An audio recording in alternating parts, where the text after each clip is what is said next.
अस्सलाम वालेकुम स्टूडेंट। अब मैं आपके सामने थर्ड चैप्टर लेकर आया हूँ जिसकी हमने 3.1 का आगाज़ करने लगे हैं। तो स्टूडेंट आपको बेसिक लेक्चर मेरे मिल रहे हैं यूट्यूब में। आप बेस पहले पढ़ेंगे, उसके बाद फिर आप ये थर्ड चैप्टर का आगाज़ करेंगे, फिर आपको समझ आनी शुरू हो जाएगी। स्टूडेंट 3.1 का आगाज़ करने लगा हूँ मैट्रिक्स, और आप अच्छे तरीके से मैट्रिक्स को डील करके हैं, पहचान करके हैं। मैट्रिक्स किसे कहते हैं? अगर किसी भी डिजिट को इस तरह की ब्रैकेट में बंद कर दिया जाए तो हम उनको मैट्रिक्स कहते हैं, जो मैंने बेसिक लेक्चरों में एक्सप्लेन किया हुआ है। स्टूडेंट अब हम क्वेश्चन की तरफ चलेंगे।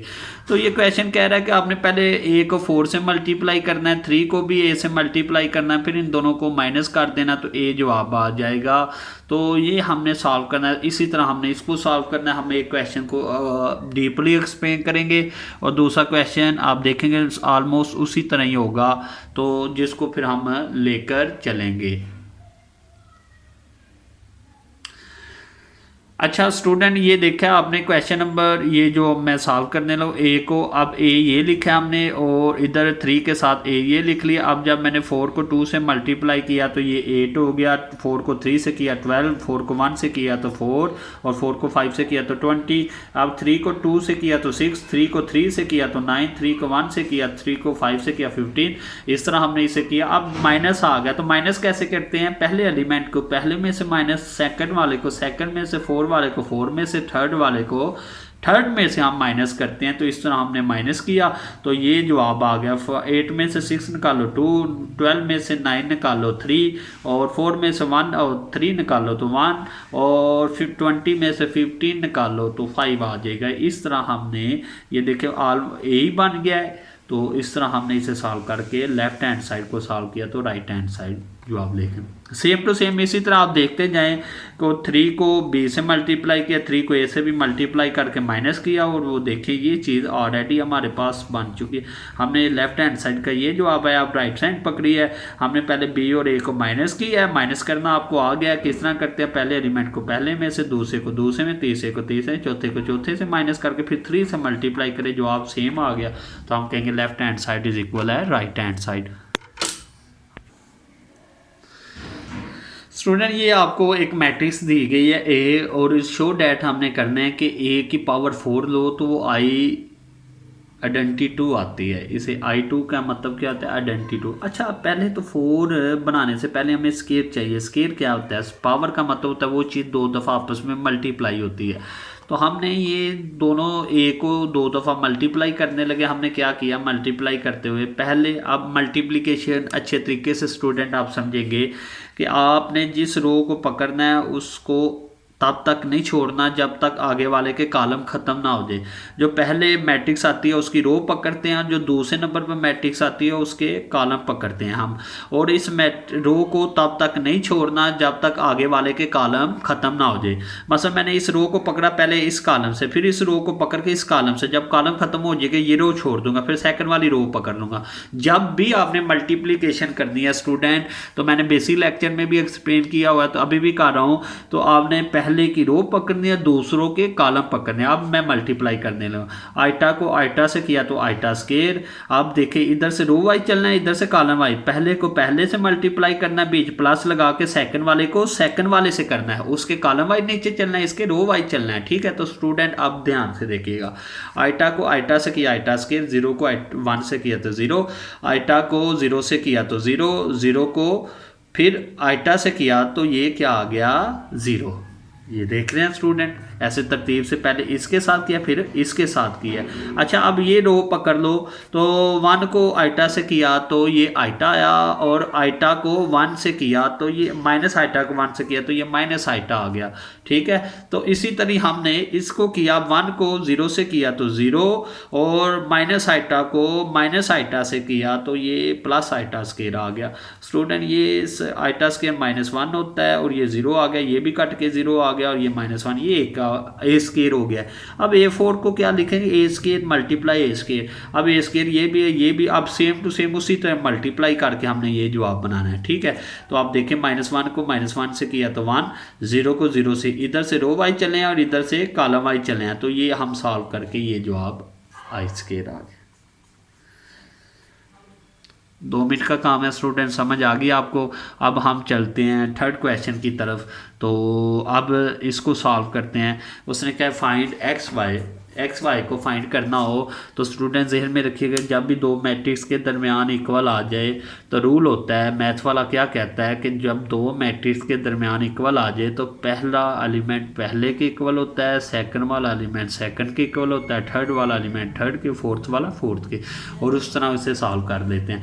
तो स्टूडेंट ये देखें इसने सॉल्व करने लगा, और एक क्वेश्चन को हम ब्रीफली एक्सप्लेन करेंगे, बाकी आपको दिखाऊंगा सेम टू सेम वैसे ही होंगे। मसलन आप देखिए पहले एलिमेंट को 2 के इक्वल रखा है, 2 से को, और उसके बाद ये देखें आगे इसे सॉल्व कर दिया, पहले एलिमेंट को पहले के इक्वल रख के इधर से एक्स निकाल लिया, और हमने फोर्थ वाले को फोर्थ वाले के इक्वल रख के वाई निकाल, हमने एक्स और वाई निकालने, 200 को हमने इक्वल करने की जरूरत ही नहीं, 1 और 1 के इक्वल है, -3 3 के इक्वल है, हमने एक्स और वाई निकालना था, इसलिए हमने क्या किया, ये चीज़ इसके इक्वल की है और ये वाली इसके इक्वल करके इससे एक्स और वाई निकाल लिया है। स्टूडेंट नज़र आ रहा है, सेम टू सेम ये सेकंड क्वेश्चन आप देख सकते हैं उसी तरह ही सॉल्व हो रहा है, तो आप इसे सॉल्व कर लेंगे खुद।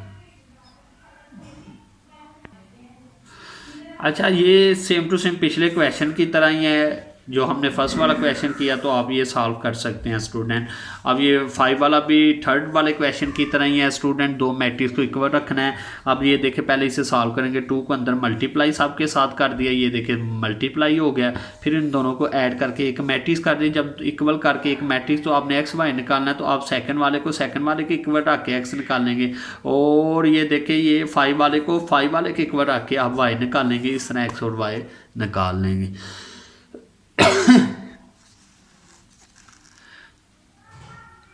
अब ये 6 वाला क्वेश्चन है स्टूडेंट्स, 6 वाले क्वेश्चन को हम सॉल्व करने लगे हैं। तो स्टूडेंट जहन में रखिएगा, ये जो 3x3 लिखा होता है, ये 3 पहले रो को रिप्रेजेंट करता है और दूसरे वाला कॉलम को रिप्रेजेंट करता है। आपने एक ए सेट में ऐसे करना है कि इसमें 3 रो और 3 कॉलम बनाने हैं। अब वो किस तरह बनाता है, ये देखिए A11 A12 A13 A21 A22 A23 A21 और 31 32 और 33, ये आपने एक मैट्रिक्स बना ली। अच्छा, 3 रो 3 कॉलम, तो ये 3 रो हैं और 3 ही कॉलम बनाए हैं, आपको नज़र आ रहे हैं।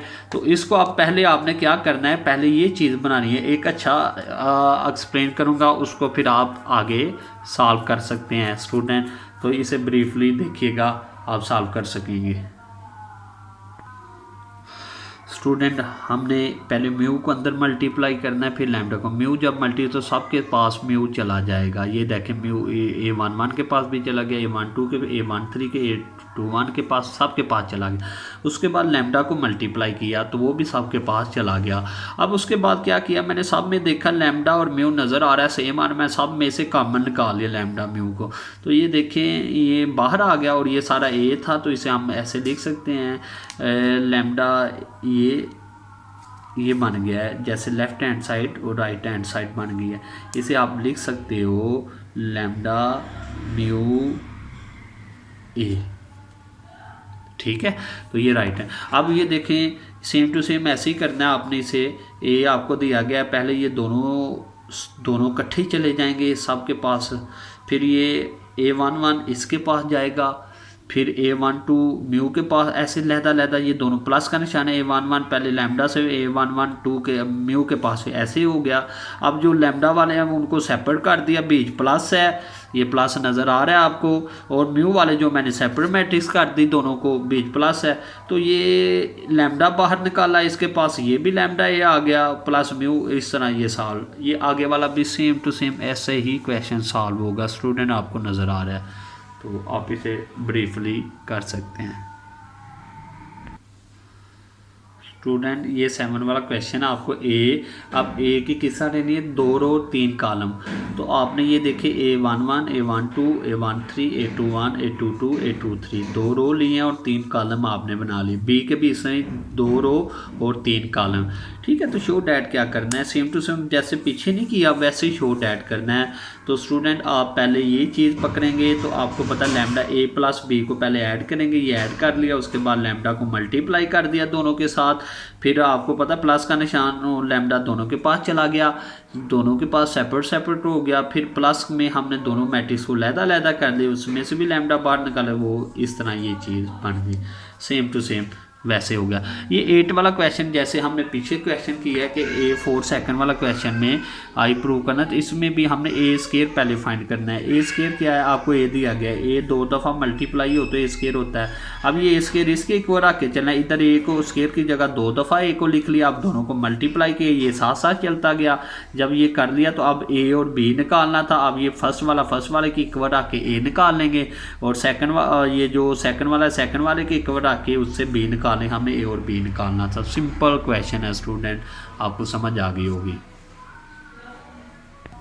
9 वाला क्वेश्चन सेम टू सेम जैसे 8 वाला क्वेश्चन है उस तरह स्टूडेंट इसे सॉल्व करेंगे हम, ठीक है। तो ए स्केयर को इसके एक बार आके तो हम ए और बी निकाल लेंगे। अब देख रहे हैं बिल्कुल सिंपल है उसी तरह ही। अब 10 वाले क्वेश्चन में ट्रांसपोर्ट की बात कर रहा है, तो ट्रांसपोर्ट लेते हैं हम। अब उसने क्या किया, ए और बी आपको मैट्रिक्स दी गया, उन दोनों को प्लस कर रहा है, और प्लस करके फिर ट्रांसफर इधर लहदा ट्रांसफर लेकर फिर प्लस करना है और देखना है जवाब इक्वल आता है कि नहीं। हमने ए और बी को प्लस करने लगे हैं, पहले को पहले में ऐड किया 3 आ गया, दूसरे को दूसरे में ऐड किया तो 2 आ गया, क्योंकि माइनस हो गया 3 में से, और 2 0 में ऐड होकर 2 आ गया। इसी तरह हमने 0 को 1 में और 3 को 2 में और 1 को फिर ऐसे करके ये बन गया। ट्रांसपोर्ट कहते लेते हैं, जो पहली रो को पहला कॉलम कर लेते हैं और सेकंड रो को हम सेकंड कॉलम कर लेते हैं। इस तरह हमने ट्रांसपोर्ट भी ले लिया। ये जवाब है। इधर हमने ए का लहदा ट्रांसपोर्ट लेंगे, बी का लहदा।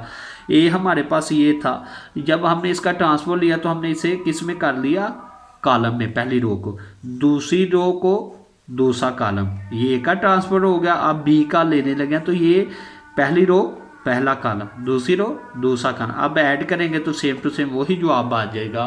तो इस तरह हमने इसे प्रूव कर दिया। अब 11 वाला क्वेश्चन जैसे पीछे हमने ए स्केयर फाइंड किया है, 4 फाइंड किया, ऐसे ही आपने करना है। पहले आपने ए स्केयर फाइंड करना है स्टूडेंट। तो ए स्केयर क्या हो गया, ए डॉट ए है, तो आप उसे सॉल्व करोगे तो वो आपको मल्टीप्लाई करके ए स्केयर आ जाएगा। मल्टीप्लीकेशन आपको स्टूडेंट आती है अच्छे तरीके से। स्टूडेंट ये देखें मल्टीप्लिकेशन करके ये बन गया। अब ए क्यूब क्या हो गया, ए स्केयर और ए स्केयर हमारे पास ये आया, ए पीछे है, ए स्केयर की वैल्यू लिखी और ए की वैल्यू लिखी, इन दोनों को मल्टीप्लाई करेंगे पहली रो को पकड़ के पहले कॉलम के साथ, फिर उस रो को छोड़ना नहीं, दूसरे कॉलम के साथ करना है, उसी रो को पकड़ के तीसरे कॉलम, जब कॉलम ख़त्म हो जाएगा फिर दूसरी रो पकड़नी है, तो पहले कॉलम जैसे पीछे किया था हम, फिर दूसरी रो पकड़ के दूसरा कॉलम के साथ, तीसरी रो मसलन फिर दूसरी रो को पकड़ के तीसरे कॉलम के, तब तक रो छोड़नी नहीं जब तक कॉलम। ऐसे ही हमने थर्ड वाली रो पकड़ के सबको, तो ये मल्टीप्लीकेशन करके ये वो 3 आ गए। इस तरह ये सॉल्व हो गया हमारे पास। स्टूडेंट 12 वाला क्वेश्चन अच्छे तरीके से समझ लीजिएगा, क्योंकि आगे भी क्वेश्चन इस तरह के आए कि तो हमने सेम टू सेम वैसे ही करना है जिस तरह ये हम सॉल्व कर रहे हैं। तो ये सारे क्वेश्चन आपको समझ आ जाएगी। एक क्वेश्चन ब्रीफली एक्सप्लेन करूँगा, आगे जो मिलते जुलते होंगे आपको हिंट देता जाऊँगा, आप करते जाएंगे स्टूडेंट। तो ये फाइंड वाला 12 वाला क्वेश्चन देखें, फाइंड द मैट्रिक्स। अच्छा स्टूडेंट आप क्वेश्चन तो रेज करते होंगे, जहन में आएगा कि अब इनमें अननोन मैट्रिक्स कौन सी है। तो ये एक्स अननोन है, बाकी तो वैल्यू हमारे पास मौजूद है। अननोन किसे कहते हैं, जिसमें हमारे पास वैल्यू नहीं होती। अब ये नोन है, ये 5 भी नोन है, वैल्यू रखता है, 2 भी, ये सारे नोन है। जब डिजिट नज़र आना शुरू हो जाए तो वो नोन होते हैं, और जिसका कोई डिजिट ना हो तो वो अननोन होता है। अब हम इसे सॉल्व करने लगे हैं, तो जो नोन है ना उनको हमने लेट कर लिया ए के, और इसे हमने बी कह लिया और इनकी एक्स के साथ इनको लिख दिया। अब ये देखिए ये है नोन ए और ये बी भी नोन है, एक्स अननोन है। एक्स को फाइंड करना है, ए को इधर से ख़त्म करना चाहता हूँ। कैसे स्टूडेंट ख़त्म करूँगा, ए उधर जाके इन्वर्स हो जाता है तो इन्वर्स कर दिया। अब इन्वर्स कैसे फाइंड करते हैं, तो इन्वर्स का एक फार्मूला होता है जिसमें हमने पढ़ा होता है, ये फार्मूला होता है इन्वर्स अर्जाइंड ऑफ ए और ए का डिटर्मिनेंट। इसका मतलब इन्वर्स फाइंड करना है जिस मैट्रिक्स का, उसका अर्जाइंड भी चाहिए, उसका ही डिटर्मिनेंट चाहिए। सबसे पहले मैंने उसका डिटर्मिनेंट लेना है। अगर डिटर्मिनेंट 0 आ जाए तो फिर इन्वर्स पॉसिबल नहीं होता, इसलिए हम सबसे पहले डिटर्मिनेंट लेते हैं। तो स्टूडेंट मैंने डिटर्मिनेंट लेने लगा हूँ, तो ये देखिए स्टूडेंट, तो अब 5 को 1 से मल्टीप्लाई किया और 2 - 2 को 2 से किया, तो ये फार्मूला क्या होता है, क्रॉस मल्टीप्लाई होते हैं। और बीच क्या आ जाता है, माइनस आता है। तो जब आप करेंगे तो ये 5 मल्टीप्लाई 1 बीच माइनस लगा के 2 मल्टीप्लाई -2। तो आप देख रहे हैं स्टूडेंट, मैंने ऊपर फार्मूला, तो 5 को 1 से किया तो 5 आ गया, और माइनस माइनस प्लस हो जाएगा, 2 को 2 से किया तो +4 आ जाएगा, इस तरह 9 आ जाता है। एडजॉइंट कैसे लेते हैं स्टूडेंट, जो मैट्रिक्स आपको दी गई है ए, उस इन दोनों की जगह चेंज करते हैं और इन दोनों के साइन चेंज करते हैं, ठीक है। तो अब देखिए 1 ऊपर चला गया, 5 नीचे आ गया, और ये माइनस का था ये प्लस, और ये प्लस का था ये माइनस, ये इस तरह एडजॉइंट मैंने ले लिया। अब एडजॉइंट ऑफ ए को एक साइड पर रखते हैं और डिटर्मिनेंट को एक तरफ रखते हैं, ये आपका इन्वर्स आ गया। अब देखिए, अब इन्वर्स को जब हमने अब मल्टीप्लाई करने लगे हैं एक्स और बी, तो हमने क्या किया, इन्वर्स पहले लिख लिया, बी को बाद में लिखा है। आप पहले इसे मल्टीप्लाई करेंगे ए और बी को, तो जब मल्टीप्लाई कर लेंगे बाद में ये जो 9 है इसे डिवाइड कर देंगे, ये डिवाइड हो रहा है। अब ये देखें 9 के पास भी चला गया, 1/9, 27 के पास भी, 18 के पास भी चला गया, और -9 के पास भी चला, इस तरह काट के ये जवाब आ गया इनवर्स ऑफ।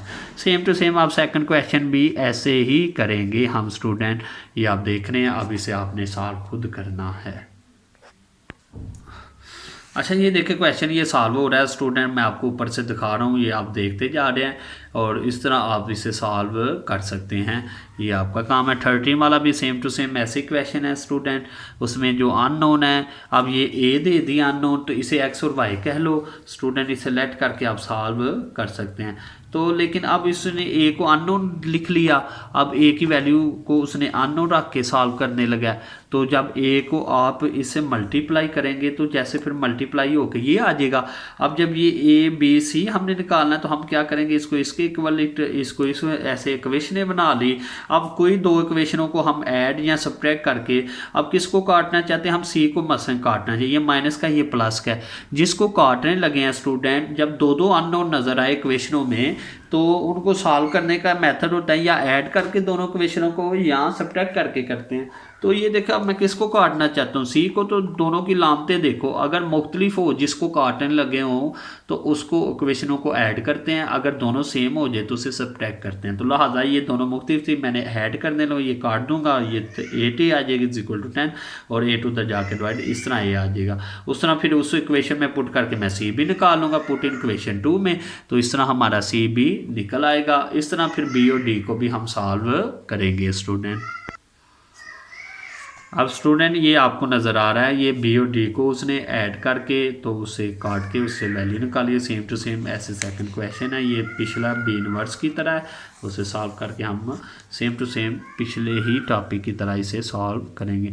अब 14 क्वेश्चन वेरी इंपॉर्टेंट क्वेश्चन है बोर्ड पॉइंट ऑफ व्यू के मुताबिक, तो अब इसे हम मल्टीप्लाई करके हमने RI3 बनाना है, जिसे हम आइडेंटिटी 3 कहते हैं। अब इसे हम सॉल्व करते हैं स्टूडेंट। ये मल्टीप्लिकेशन आपको आती है, आप मल्टीप्लिकेशन करेंगे, ऐसे बन गया ये, अब ये सारा ये टेबल बन गया। अब इसमें से हमने देखिए R बाहर निकाले, हमें पता है sine square plus cos square plus sine square 1 के इक्वल होता है, ये 0 0 आया, ये इधर भी 1, ये 1 1 लिख लेंगे, ये R आ गया। अब इसमें से हमने R को बाहर निकाल लेना है, तो स्टूडेंट जब R को बाहर निकालेंगे तो ये बाहर R नज़र आ रहा है आपको, तो ये पीछे फिर आइडेंटिटी कहलाता है। I3 3 रो हो तो 3 कॉलम हो तो इसे आइडेंटिटी 3 कहते हैं। ये इस तरह आपका जवाब आ गया है स्टूडेंट।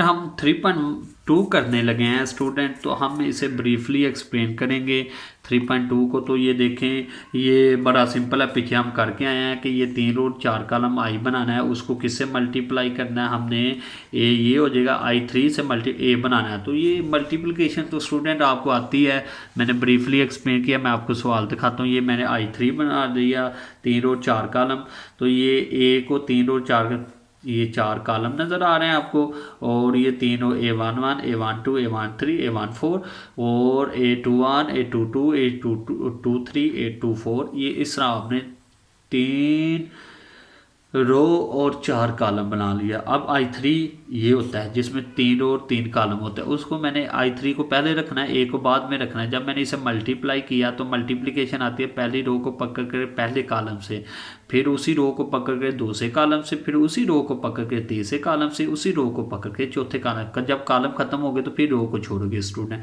तो सेम टू सेम ऐसे ही सॉल्व किया, आप देख सकते हो। ठीक है, तो ये सॉल्व करने के बाद ये चीज़ बनते हैं तो वो ए आ जाता है। स्टूडेंट नज़र आ रहा है? इस तरह आपने ए को I4 से, तो सेम टू सेम वही चीज़ें हैं स्टूडेंट, आप इसे सॉल्व कर सकते हो। स्टूडेंट अब ये दो मैट्रिक्स नज़र आ रही है, अब इसे फिर वही काम, पहली रो को पकड़ के पहले कॉलम से, फिर दूसरे कॉलम से, फिर तीसरे कॉलम, फिर चौथे कॉलम से इसे सॉल्व करते जाना है हमने। ठीक है, तो ये देखें, अब जब आपने 1 1 से किया तो ये 1 1 आ जाएगा, जब दूसरे को दूसरे से किया 0, तीसरे को तीसरे से करना है, चौथे को चौथे, इधर कॉलम वाइज चलना है, इधर रो वाइज, तो आप देख सकते हैं ये सॉल्व हो जाता है स्टूडेंट। अब आ जाए क्वेश्चन नंबर 2 पर। तो इन्वर्स मेथड अभी मैं पीछे करके आया स्टूडेंट, तो सेम टू सेम आपने इसको वैसे ही सॉल्व करना है। इन्वर्स मेथड, ये एक मैट्रिक्स दी गई है, इसे आप लेट कर देंगे एक इक्वल इन्वर्स का ए इन्वर्स क्या होगा हमें पता है कि हमने फार्मूला पढ़ा हुआ है एडजॉइंट ऑफ ए और ए का डिटर्मिनेट। तो पहले हम डिटर्मिनेट लेते हैं, फिर उसके बाद आप एडजॉइंट भी ले लेंगे, तो उन दोनों को लेकर चलेंगे, तो इस तरह वो क्या हो जाएगा कि ये एडजॉइंट लिया है, ये डिटर्मिनेट लिया हमने, तो इन्वर्स आ जाता है। इस तरह हम ये सारे क्वेश्चन सॉल्व कर सकते हैं। अब ये समझने वाला क्वेश्चन है थर्ड वाला स्टूडेंट, ये एक अहम भी क्वेश्चन है, तो हमने इसको 3.5 में भी अप्लाई करना, इसे अच्छे तरीके से अंडरस्टैंड कर लीजिएगा स्टूडेंट। फिर मैं आगे 3.5 में इसे ब्रीफली एक्सप्लेन नहीं करूँगा।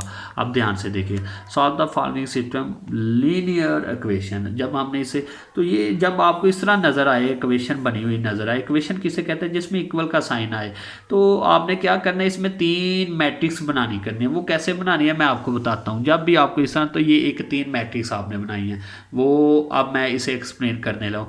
मसलन आपने जो ए मैट्रिक्स है वो कोएफिशिएंट की होगी, जो वेरिएबल के साथ मल्टीप्लाई होता है वो कोएफिशिएंट होता है। वेरिएबल तो आप अंडरस्टैंड करते हैं, मैंने बेसिक लेक्चर में भी वेरिएबल बताए हुए हैं। ठीक है, वेरिएबल जो लास्ट वाले 13 होते हैं ना ABC में से, वो वेरिएबल होते हैं, जैसे TUV XYZ। ठीक है, ये सारे वेरिएबल कहलाते हैं। ठीक है, तो जो वेरिएबल के साथ मल्टीप्लाई हो वो कोएफिशिएंट हो। अब ये सारे कोएफिशिएंट, मसलन x1 का 2 है कोएफिशिएंट, x2 का -3 है, x1 का 5 है और x2 का 1 है, जिसका कुछ नहीं होता 1 है। ये सेट ए कोएफिशिएंट का होता है, x जो होता है वो वेरिएबल होता है, x1 और x2 यूज़ के ये वेरिएबल, और जो इधर होते हैं वो सारे कांस्टेंट होते हैं। जो डिजिट जितने भी ABC के होते हैं वो सारे कांस्टेंट होते हैं।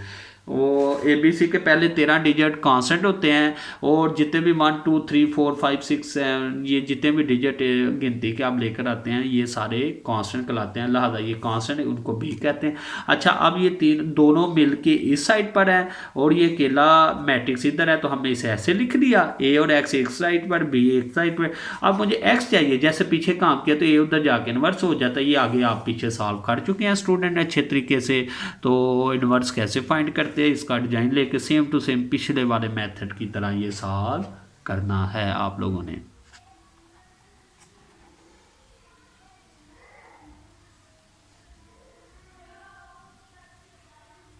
क्वेश्चन नंबर 4 में माइनस करना है, तो माइनस करना भी आप अच्छे तरीके से समझ चुके हैं स्टूडेंट। तो ये देखिए आगे मैं दिखाता हूँ।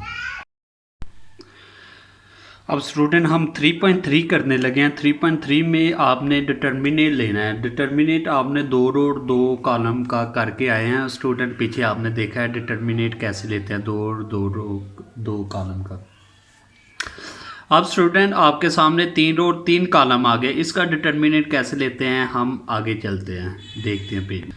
ये क्वेश्चन नंबर 1 है आपका, उसकी पहली यूज़ है जिसमें मैं करने लगा। डिटर्मिनेट को मैं अच्छे तरीके से एक्सप्लेन करूंगा, पहले क्वेश्चन को आगे जो सेम होंगे वो आप खुद सॉल्व करेंगे, मेथड मैं दिखाता जाऊंगा। अब देखिए स्टूडेंट, ये सामने लिखा हुआ है, आपको मैट्रिक्स दिखाई जा रही है सामने, जिसमें 5 -2 -4 है। तो इसको अब हम सॉल्व करने लगे हैं, तो आपको नज़र आ रहा है कि अब इसे 3 रो 3 कॉलम है, तो उसे कैसे सॉल्व करेंगे, तो मेथड में बताने लगो, ध्यान से देखिएगा स्टूडेंट। अब ये जो आपने क्या करना है, पहले 5 को बाहर निकालना है, उसे प्लस के साथ निकालना है, दूसरे को आपने माइनस के साथ निकालना है, तीसरे को फिर आपने प्लस के साथ निकालना है। ये जो ऊपर रो है ना, इसके सारे एलिमेंट को बाहर निकालना है आपने। पहले को प्लस के साथ निकालना है, दूसरे को माइनस के साथ निकालना है, फिर प्लस के साथ। अच्छा, जब इसे प्लस के साथ निकाला है 5 को बाहर, फिर माइनस के साथ जब इसे निकालेंगे, ये ऑलरेडी माइनस का था और ये माइनस माइनस प्लस हो जाएगा, +2। और इसके बाद -4 को भी आपने प्लस के साथ बाहर निकालना है। तो स्टूडेंट मैं लेकर चलने लगा, आगे देखिएगा आपको नज़र आ जाता है। तो अब ऑनवर्ड हम चलते हैं। अच्छा, जिसको आपने बाहर निकालना है उसकी रो भी छोड़ दी है, उसका कॉलम भी छोड़ना है। तो बाकी आपके पास क्या बचेगा, -3 -1 -3 1 और 2, ये बीच मैंने लिख लिया। ठीक है स्टूडेंट, ये बात समझ आ गई। अब मैंने 2 को माइनस के साथ निकालना था, तो अब ये देखिए जब मैं -2 को निकालना है तो माइनस माइनस प्लस हो जाना है। तो ये रो भी छोड़नी है और ये कॉलम छोड़ना है। बाकी क्या बचेगा, 3 -2 और 2। 3 -2 और 2 मैंने लिख लिया, ये भी हो गया। अब जब मैंने -4 को बाहर निकालना प्लस के साथ, तो माइनस प्लस माइनस आ जाना है। जब ये निकालना है, इसकी रो भी छोड़नी है और इसका ये कॉलम भी छोड़ना है। बाकी क्या बचेगा, 3 -1 -2 और 1, ये लिख लिया है इधर। ठीक है स्टूडेंट, ये समझ आ गई आपको। आगे इसे सॉल्व कैसे करते हैं, इसे क्रॉस मल्टीप्लाई करते हैं। पीछे हम कर चुके हैं, इस मेथड को ब्रीफली एक्सप्लेन कर चुके हैं स्टूडेंट, फिर भी बता रहा हूँ देखिएगा। अब 2 को -1 से किया तो -2, और 3 को 1 से किया, -3 को 1 से किया तो -3, और बीच फार्मूला क्या आता है, हम 2 को मल्टीप्लाई करेंगे -1, बीच माइनस आता है, और 1 को मल्टीप्लाई करेंगे -3। तो ये इस तरह आना था -2, और ये माइनस माइनस प्लस हो जाना था, और ये +3 आ जाना था। ठीक है, तो माइनस बीच आता है फार्मूले का। ठीक है स्टूडेंट, तो ये आ गया। ऐसे सेम टू सेम हमने ऐसे करके, तो ये -1 फिर माइनस में आ गया और 2 बाहर ही रहा। ऐसे इसे करके और इसे करके, तो ये और ये सॉल्व करके हमारे पास ये जवाब आ गया। आगे स्टूडेंट जितने भी क्वेश्चन है सेम टू सेम ऐसे ही सॉल्व होने हैं, हम करते जाएंगे। आप देखें इसमें भी सेम टू सेम ऐसे ही है। सेकंड वाला देख लें, थर्ड वाला देखें, फोर्थ वाला देख लें स्टूडेंट, सेम टू सेम आप यही मेथड अप्लाई करके आगे हम चलते हैं। स्टूडेंट अब आपके सामने सेकंड क्वेश्चन है जिसमें लिखा विदाउट एक्सपेंशन शो डैट। अच्छा, बगैर इसे ओपन किए गए डिटर्मिनेंट को सॉल्व किए बगैर इसे ज़ीरो लेकर आना है। अब हमें पता है कि बगैर डिटर्मिनेट सॉल्व किए इसे ज़ीरो लेने का अब हमने रो और कॉलम ऑपरेशन लगाने हैं। अच्छा, कॉलम ऑपरेशन और रो ऑपरेशन लगा के हमने करना क्या है, यहाँ तो 2 कॉलम सेम कर लें।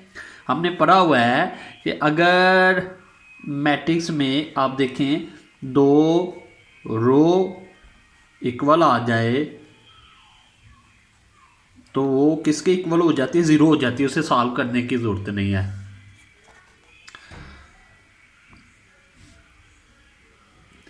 अच्छा, अगर 2 कॉलम इक्वल आ जाए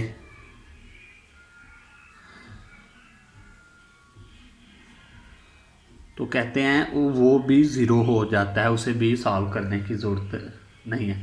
स्टूडेंट ये नज़र आ रहा है। अब हमने इसे बगैर डिटर्मिनेंट लिए इसे हमने 0 शो करना है, तो हमने क्या किया, कॉलम ऑपरेशन लगा लिया। अब जब कॉलम ऑपरेशन लगाना है ना, तो जो पहले आता है ना उसे हम चेंज कर रहे हैं, किसकी मदद से कर रहे हैं, दूसरे की मदद से कर रहे हैं। ठीक है, अब देखिए पहले C1 है, इसे चेंज कर रहा हूँ किसकी मदद, C3 से। मैंने क्या किया कि C1 में ये C1 था और ये C3 था, ये C1 था, C1 चेंज कर रहा हूँ किसकी मदद से, C3। अब C3 नहीं चेंज होगा, C2 और C3 मैंने ऐसे लिख लिया। अब ये 8 जब मैं 6 में ऐड किया तो 14, 5 जब मैंने 3 में ऐड किया तो 8, 4 को 2 में ऐड किया तो 6। जब भी रोज या कॉलम ऑपरेशन लगाते हैं तो स्टूडेंट जहन में रखिएगा, जो पहले आ जाता है वो चेंज नहीं होता और चेंज होता है, और जो बाद में आता है उसकी मदद से चेंज होता है। ये चेंज नहीं होगा, ये चेंज होगा।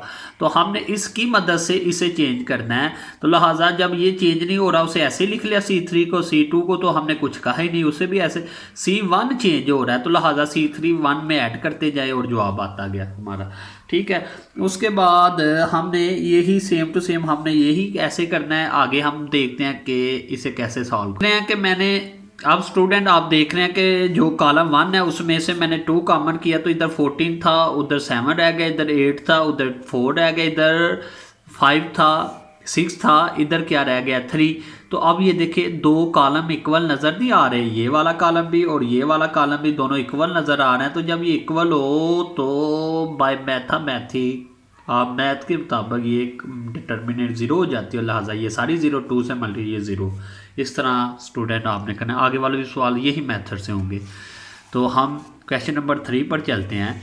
क्वेश्चन नंबर 3 में क्या होता है अब वो देखते हैं। क्वेश्चन नंबर 3 की मैंने दूसरी जूस पकड़ी है स्टूडेंट आपके सामने, आपने लेफ्ट हैंड साइड लेकर राइट हैंड प्रूव करनी है। तो मैंने लेफ्ट हैंड साइड को पकड़ा, ये देखे स्टूडेंट मैं ऊपर मेंशन कर रहा हूँ कि by taking common 3 from C2 से मैंने क्या किया कि 3 को कॉमन, अगर 3 से निकला तो 1 रह गया, 10 से 3 निकला तो 3 रह गया, 9 में से 3 निकला तो 3, 15 में से 3 निकला तो 3। अच्छा सवाल उठता है यहाँ से कॉमन कैसे निकाला, तो जब भी जिस में से जो चीज़ कॉमन निकालो उससे डिवाइड करके निकालते हैं, तो ये कट के 1 आ जाता है। लिहाजा ये 1 जब 9 को 3 से डिवाइड किया 3, 15 को, तो ये लिहाजा ये चीज़ आ गई। उसके बाद उसने क्या किया कि बाय टेकिंग कॉमन 3 फ्राम रो 2, तो रो 2 से अब हमने 3 कॉमन किया है, तो रो 2 ये थी हमारे पास, तो इधर से 3 निकला, इधर से 3, इधर से 1 1 और 2 रह गया। ठीक है, ये 9 हो गया। अब आप देख सकते हैं ये जवाब जो राइट हैंड साइड आ गया, सेम टू सेम इसी तरह ये क्वेश्चन है। ये थर्ड वाला देख ले, आगे ऐसे ही चल रहा है हमने कि वो साथ मेंशन कर रहा हूँ कि आप ये सारे देख सकते हैं, इसे सॉल्व करेंगे। आप किसको चेंज कर रहे हैं, आप कॉलम 1 को चेंज कर रहे हैं, जो पहले आ जाता है उसे चेंज करते हैं। किसकी मदद से कर रहे हैं आप, C2 और C3 की। C2 और C3 चेंज नहीं होंगे, बाकी चेंज कौन होगा, अब ये कॉलम 1 होगा तो ए इसमें ऐड होके तो ये 3AL, तो इस तरह हमने कॉमन निकाल लिया C1 से, और ये इसी तरह ही हम सॉल्व करते जाएंगे। स्टूडेंट ये सारे पार्ट्स इसी मेथड से सॉल्व होने हैं। आप देख सकते हैं ये ब्रीफली एक्सप्लेन कर रहा हूँ, ये आपको मेथड भी दिखा रहा हूँ, आप देखते जाएं और ये इसी तरह ही सॉल्व होते जाएंगे। अब हम क्वेश्चन नंबर 4 पर आते हैं स्टूडेंट। इसमें हमने जो फाइंड करना है A12, A22, A32, ये कैसे फाइंड करते हैं इसका मेथड बताने लग। ए आपको दे दी गया, उसके बाद डिटर्मिनेंट तो आप ले सकते हैं 3 रो 3 कॉलम, पीछे मैंने अच्छे तरीके से। अब A12 और 22 और A32 कैसे फाइंड करते हैं वो फाइंड करने लगा हूँ। तो स्टूडेंट ब्रीफली आप देखिएगा, एक्सप्लेन करने लगा हूँ इसे। तो अब ये देखें, ये स्टूडेंट अब आप आ जाएँ, A12 फाइंड करने लगा हूँ स्टूडेंट। तो आपने ये फार्मूला लिखना है कैसे, -1, जो चीज़ आप लिख रहे हैं 1 2 उस दोनों को ऊपर ऐड कर देना है आपने। अब देखें ए के पास चले जाएं, ये पहली रो को रिप्रेजेंट करती है और दूसरी कॉलम को रिप्रेजेंट करती है। अच्छा इसका मतलब ए के पास चले जाएं, ए ये है मेरे पास, इसकी पहली रो भी छोड़नी है, ये पहली रो है ना, पहली रो छोड़ो, और कॉलम कौन सा छोड़ना है, दूसरा कॉलम छोड़ दो। पहली रो छोड़ो और वो कॉलम कौन सा कह रहा है छोड़ना है, दूसरा, तो दूसरा कॉलम इसका, पहली रो और दूसरा कॉलम आप छोड़ेंगे तो इधर क्या आ जाएगा 0 0 और -2 -1, तो ये 0 0 -2 और 1 आ गया। अब आपको पता है ये माइनस अंदर हो ऊपर 8 पावर हो, ये 3 आ जाएगा ना ऐड होके, माइनस हो अंदर ऊपर 8 पावर हो तो उसे नेगेटिव ही रहने देती है।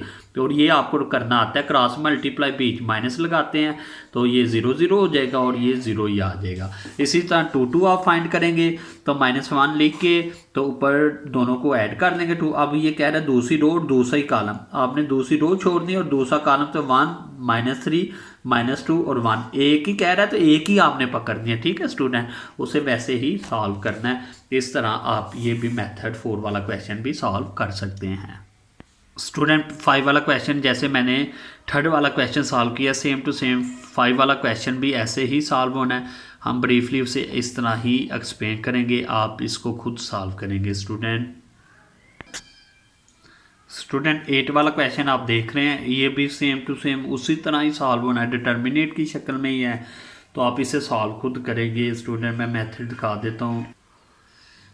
ये स्टूडेंट आप देख रहे हैं कॉलम 1 को चेंज कर रहा हूँ 2 और 3 और 4 की मदद से, ये सारे के सारे कॉलम 1 में चेंज होंगे, तो बाकी ये 2 और 3 और 4 चेंज नहीं होगा। तो सेम टू सेम उसी मेथड से ही हम कर रहे हैं इसे, तो ये ऐड हो जाएगा इस कॉलम में, और ये वैसे के वैसे ही 2 3 और 4 ऐसे ही रहेगा। कॉलम 1 चेंज हो, उसमें से हमने कॉमन निकाले, सेम टू सेम जैसे पीछे मेथड किया वही मेथड से हम सॉल्व कर रहे हैं। अब क्वेश्चन नंबर 9 पर आ जाए स्टूडेंट। तो आप देख रहे हैं क्वेश्चन नंबर 9, उसमें आपने क्या करना है, ए का ए से ट्रांसपोर्ट मल्टीप्लाई करके फिर डिटर्मिनेंट लेना। ये भी बिल्कुल सिंपल है, आप ऑलरेडी पीछे कर चुके हैं। तो स्टूडेंट ये भी आप खुद सॉल्व करेंगे। जैसे ये ए आपको दिया गया है तो आपने ए का क्या लिया है, ट्रांसपोर्ट भी सामने रो को किस में कन्वर्ट कर लिया, कॉलम को, दूसरी रो को दूसरे कॉलम में कन्वर्ट कर लिया। तो आप मल्टीप्लाई कर रहे हैं, मल्टीप्लिकेशन भी आपको अच्छे तरीके से आती है और ये इस तरह आप इसे सॉल्व करेंगे। क्वेश्चन नंबर 8 में आप आ जाएं स्टूडेंट।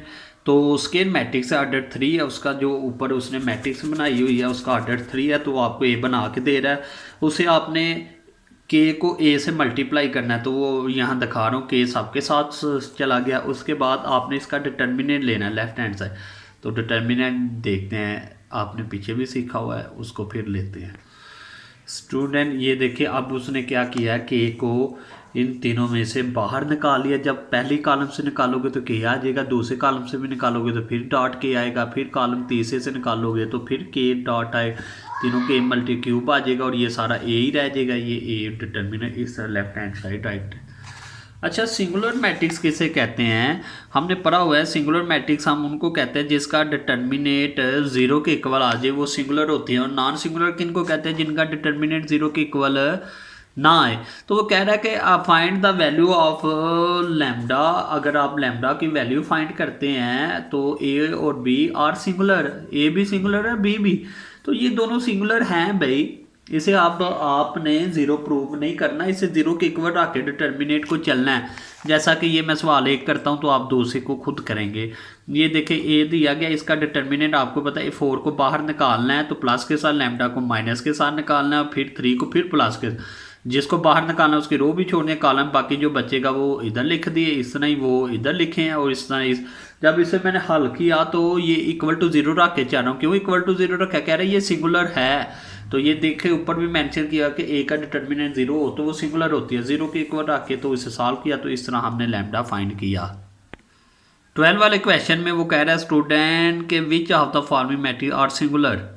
आप बताएं ये सिंगुलर है कि नहीं है। तो आपने जस्ट क्या करना है, डिटर्मिनेंट लेना है। अगर डिटर्मिनेंट लेके जवाब ज़ीरो आ जाता है, जैसा कि ये पहला सवाल सॉल्व करके ये नहीं आया ज़ीरो के इक्वल, तो हमने कहना ये तो नॉन सिंगुलर है। अगर ज़ीरो आ जाए तो जैसा ये आगे सॉल्व किया तो ये ज़ीरो आ गया है, तो हमने कहना ये तो सिंगुलर मैट्रिक्स है। ठीक है स्टूडेंट, ये आपका काम है डिटर्मिनेंट भी लेना। स्टूडेंट आप 13 वाला क्वेश्चन देख रहे हैं, इसमें ए दिया गया है। अब ए इनवर्स को ए से मल्टीप्लाई, अब इनवर्स आपको पता है क्या मेथड होता है, वही जो पुराना पीछे मेथड है कि आपने डिटर्मिनेंट भी लेना है और उसी का ही एडजाइन लेना है। अच्छा, 3 रो 3 का तो हम डिटर्मिनेंट ले लेंगे स्टूडेंट। 3.5 में यही मेथड मैंने अप्लाई करना है, तो इसको अच्छे तरीके से समझ लीजिएगा। एडजाइन कैसे लेते हैं 3 रो 3 कॉलम का, 2 रो 2 कॉलम का तो सिंपल है, तो 3 रो 3 कॉलम का कैसे लेते हैं इसे अच्छे तरीके से समझ लीजिएगा ताकि उधर मुझे एक्सप्लेन करना ना पड़े। तो अब ये देखें, ये अब आप देख रहे हैं कि मैं इसका एडजाइन लेने लगा हूँ। तो एडजाइंड जो होता है ना, तो वो तो 2 रो 2 कॉलम का तो सिंपल होता है। डिटर्मिनेंट तो मैंने ले लिया, ये ज़ीरो नहीं आया। अब इसका मतलब इनवर्स पॉसिबल है। अब मैं एडजाइन लेने लगा। एडजाइन कैसे लेना है, आपने A11 A12 फिर A13 फाइंड करना है, A21 ये आप पीछे सीख चुके हैं कि कैसे लेते हैं। A11 ये सारा आपने फाइंड करके तो सब की 1 2 1 3 फिर 2 1 2 2 फिर 2 3 सारी फाइंड करनी है आपने। 2 3 हो गई, ये सारी वैल्यू आपको निकालना आता है, ये मेथड करना आता है। कैसे, पीछे भी मैंने कहा था कि -1 लिख के इन दोनों को ऊपर ऐड करना है और ए की पहली रो भी छोड़ दिया, पहला कॉलम। जब पहली रो छोड़ोगे पहला कॉलम तो 1 0 -3 5 इधर लिखोगे तो उसे सॉल्व करेंगे आप। ठीक है, तो स्टूडेंट आगे देखते हैं इसे। ये 3 1 आपने फाइंड कर लिया, 3 2 भी फाइंड कर लिया, 3 3। अब इनको करना क्या होता है, इसे कहते हैं को फैक्टर तरीके से एडजाइन फाइंड करना।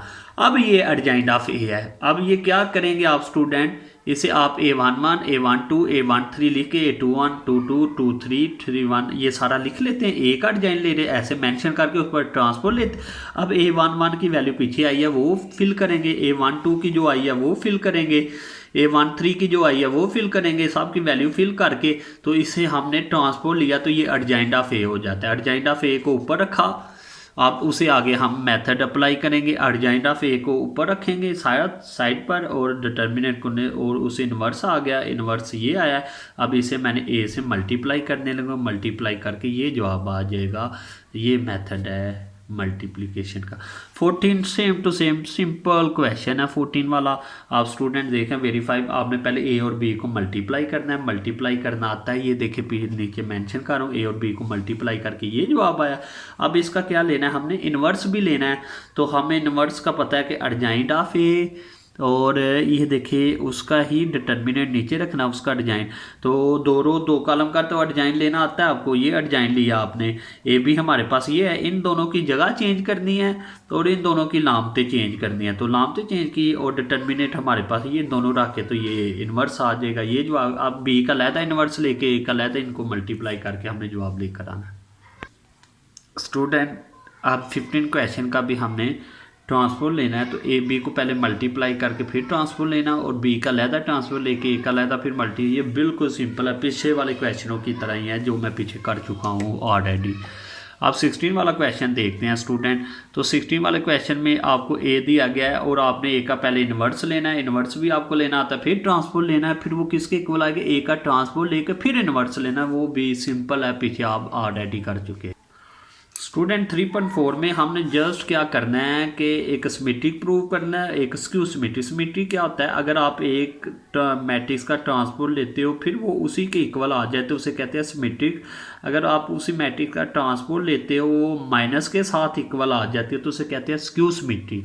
ठीक है, तो स्टूडेंट हमने यही करना है। पहले उसने जो सवाल दिया उसने कहा ए प्लस बी को सिमेट्रिक प्रूव करो। ये 2 मैट्रिक्स ए और बी, पहले मैंने इसे प्लस करके, प्लस करना में आता है, ये प्लस करके एक मैट्रिक्स कर दी। जब कर ली तो जब हमने सिमेट्रिक प्रूव करना है तो हमारे पास जो मैट्रिक्स आएगी उसका क्या लेना है, हमने ट्रांसपोज लेना है। तो जब हम ए प्लस बी का ट्रांसपोज लेंगे फिर वो ए प्लस बी के ही इक्वल आ जाएंगे तो हम कहेंगे ये तो सिमेट्रिक है। जैसे हमने ये ट्रांसपोज लिया उसी के इक्वल ही आ गए तो हमने कहा ये तो सिमेट्रिक है। इसी तरह स्टूडेंट क्वेश्चन नंबर 2 में आप देख लें तो वो कह रहा है कि आपको ए दे दिया गया है, अब आपने ए प्लस बी का ट्रांसपोज ए प्लस ए का ट्रांसपोज को ऐड करके सिमेट्रिक प्रूव करना। हमने पहले ये चीज़ बनानी है, ए प्लस ए इसे एक मैट्रिक्स करना है। जैसे हमने इधर ए बी को एक मैट्रिक्स किया था तो उसका ट्रांसपोज फिर बाद में लेंगे।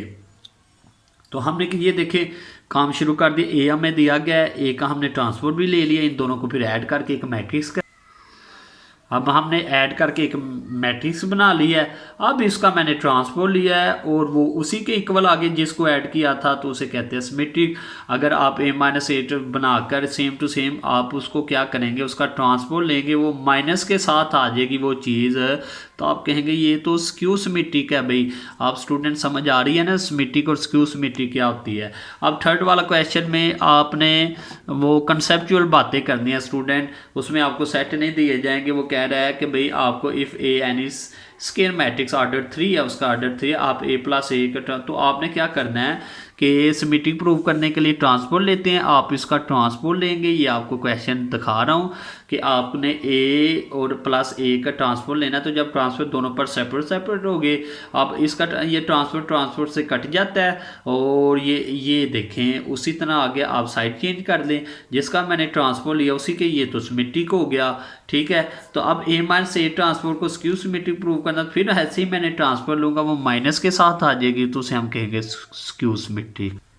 स्टूडेंट क्वेश्चन नंबर 4 में हम देख रहे हैं if matrix A and B are symmetric and उसको फिर आगे ए और बी इक्वल है बी ए के, तो show that A B is symmetric. इसे ए बी को सिमेट्रिक हमें पता है कि जब हमने प्लस में जब ट्रांसपोज लिया था तो वो दोनों पर ऐसे सेपरेट गया था, लेकिन जब मल्टीप्लाई का निशान हो ना 2 मैट्रिक्स के दरमियान तो याद रखिएगा स्टूडेंट जब उसका ट्रांसपोज लेते हैं तो वो सेकंड वाली पहले आ जाती है और फर्स्ट वाली बाद में आ जाती है, लेकिन प्लस माइनस हो तो वैसे ही रहती है, तो ये जहन में रखिएगा। अब देखिए वो हिंट दे रहा है, कह रहा है if A and B is symmetric, अगर ए और बी अगर ए सिमेट्रिक है तो उसका ट्रांसपोज ए के इक्वल है, बी का ट्रांसपोज बी के, ये हमें मिल गया गिवन।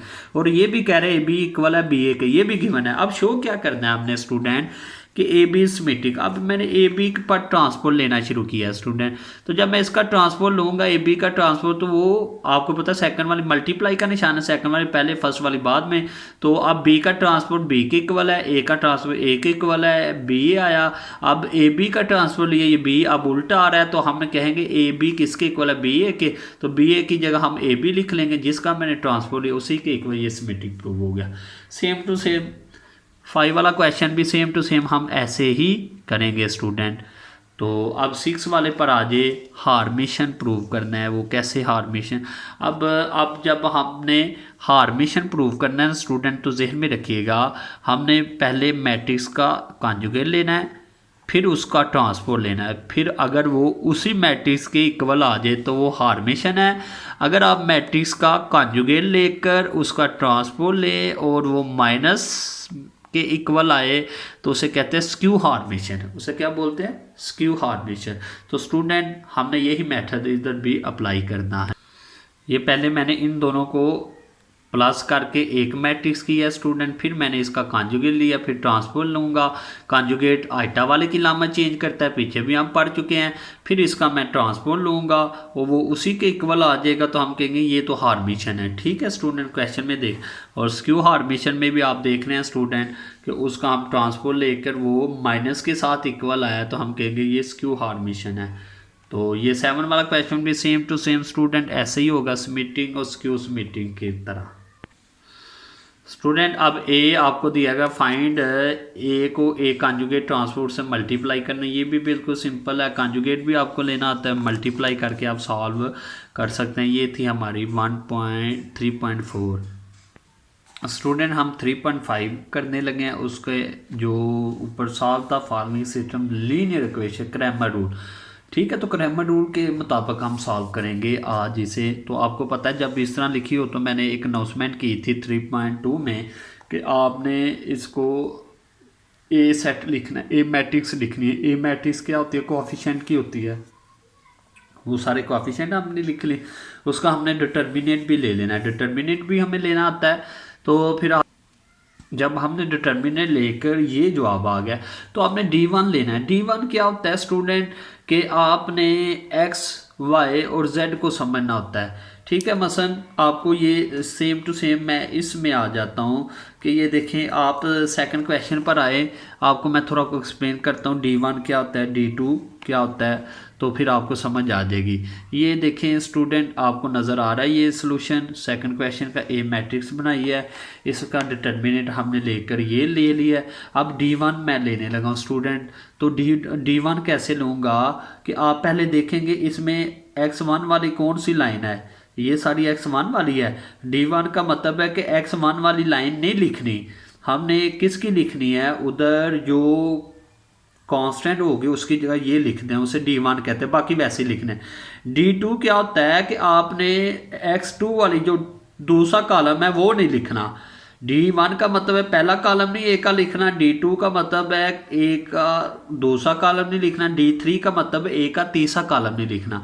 अब जब मैंने D1 लिखा है ना, तो मैंने ए का फर्स्ट कॉलम नहीं लिखा, उसकी जगह ये कांस्टेंट लिख दिया, बाकी दो कॉलम ऐसे ही। D2 में मैंने क्या करना है कि जो दूसरा कॉलम है आपको दिया गया है, उसकी जगह मैंने ये कांस्टेंट लिख के बाकी पहले ऐसे, D3 भी ऐसे ही। अब डिटर्मिनेंट लेना तो आता है आपको, जब फिर आप डिटर्मिनेंट जैसे ये देखें D1 मैंने लिया, इसका डिटर्मिनेंट लेके सॉल्व करके मेरे पास ये जवाब आया। अब D2 मैंने दूसरा कॉलम नहीं लिखा उसका, तो ये सॉल्व करके ये आया, D3 ये आया। अब x किसके इक्वल होता है, D1 ओवर ए डिटर्मिनेंट। ठीक है, y किसके इक्वल होता है, D2 ओवर ए डिटर्मिनेंट। और Z3 किसके, और Z किसके, D3 ओवर ए डिटर्मिनेंट। इनको अब ए डिटर्मिनेंट का जवाब 27 आया, और जो D1 डिटर्मिनेंट का जवाब जो आया है वो 27, और जो ए डिटर्मिनेंट का आया वो भी 27। दोनों को डिवाइड करके देखा 1 आ गया। इसी तरह ही D2 का जवाब जो आया मेरे पास 0, और ए डिटर्मिनेट हमारा इधर भी 27, इधर भी ये 0 ही आ जाएगा। इस तरह इसे सॉल्व करके ये वैल्यू आ जाती है। इसे कहते हैं बाय क्रैमर रूल। स्टूडेंट इसे कहते हैं, हमने यूज़ करना, use matrix solve the following system. जैसे पीछे नहीं हम यूज़ करके मैंने कहा था इस तरह हो, तो आपने 3 मैट्रिक्स बनानी है। कौन सी, एक को आपने कहना है ए, एक को कहना है आपने एक्स, एक को कहना है आपने बी कहना है। तो जो ए और एक्स इधर नज़र आएंगे, बी इधर नज़र आएगी। तो ये देखिए ऐसे ही बना लिया, इसे ए कह लिया, इसे एक्स कह लिया, इसे बी कह लिया। ए कौन सी होती है, कोएफिशिएंट की होती है, एक्स जो होती है वेरिएबल की होती है, बी जो कांस्टेंट की होती है। अब हमने किसको फाइंड करना है, एक्स को। तो ए इधर जो होगा वो उधर जाके इन्वर्स हो जाता है। तो इन्वर्स कैसे फाइंड करते हैं वो पीछे हम सीख चुके हैं। इन्वर्स फाइंड कर लेंगे, फिर बी की वैल्यू के साथ उसे मल्टीप्लाई करेंगे। इसे कहते हैं यूज मैट्रिक्स मेथड, जो हम पीछे ऑलरेडी स्टूडेंट कर चुके हैं। और ये था आपका थर्ड चैप्टर, जिसमें से आपने इतने ही साल। वीडियो पसंद आई तो लाइक करें, अपनी राय कमेंट करें। ऐसे ही मजीद वीडियोस के लिए हमारा चैनल सब्सक्राइब करें और बेल का आइकन दबाएं ताकि आपको हर वीडियो का नोटिफिकेशन मिलता रहे।